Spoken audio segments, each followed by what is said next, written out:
Kesultanan Aceh awalnya merupakan daerah bawahan Kerajaan Pedir. Setelah Malaka dikuasai Portugis pada tahun 1511, para pedagang banyak beralih ke Aceh, sehingga wilayah ini berkembang pesat sebagai pusat perdagangan.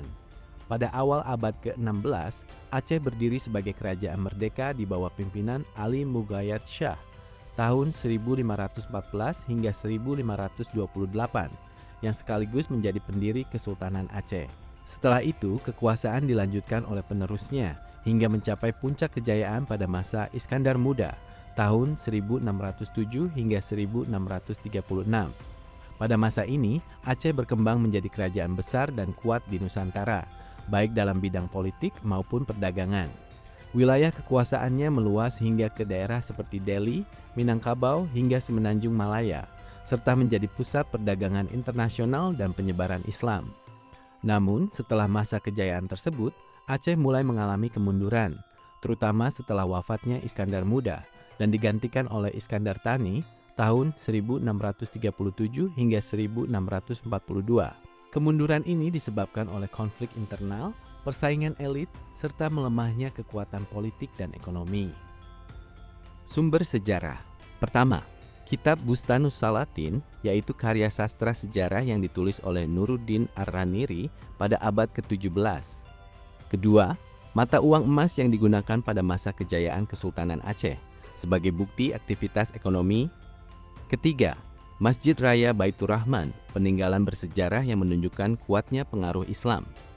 Keempat, makam Sultan Iskandar Muda di Lamreh, Banda Aceh.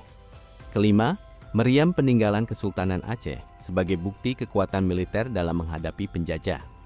Keenam, Benteng Indrapatra yang digunakan untuk menahan serangan Portugis. Ketujuh, Taman Sari Gunongan yang dibangun pada masa pemerintahan Sultan Iskandar Muda. Tokoh-tokoh yang berpengaruh dalam perkembangan kerajaan Islam tersebut. Pertama, Sultan Ali Mughayat Shah yang memerintah pada tahun 1514 hingga 1528. Kedua, Sultan Ibrahim. Ketiga, Sultan Iskandar Muda.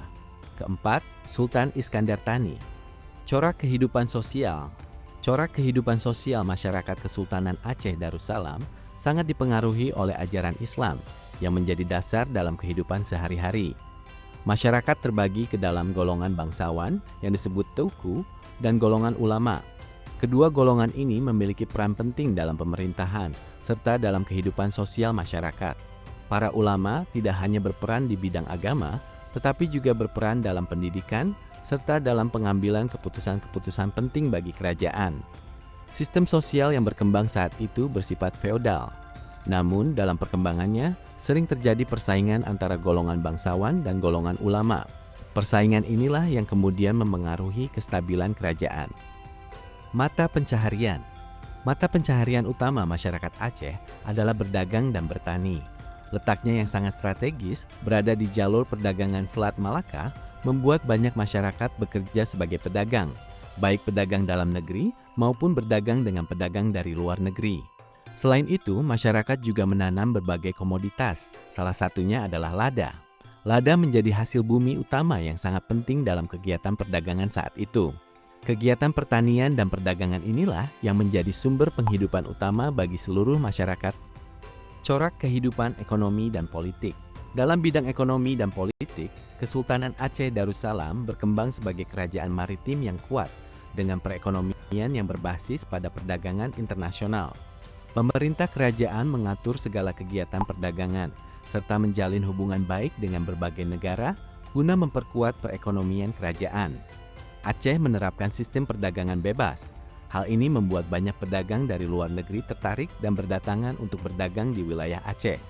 Pada masa pemerintahan Sultan Iskandar Muda, kekuatan ekonomi dan politik Aceh mencapai puncak kejayaannya. Wilayah kekuasaannya sangat luas dan pengaruhnya sangat besar di seluruh kawasan Asia Tenggara. Peninggalan kebudayaan. Pertama, Masjid Raya Baitur Rahman. Kedua, Hikayat Aceh berupa karya sastra. Ketiga, kitab-kitab keagamaan karya para ulama Aceh. Keempat, mata uang emas atau yang dikenal dengan dirham Aceh. Kelima, seni ukir dan seni kaligrafi Islam. Keenam, tradisi serta adat istiadat masyarakat Aceh.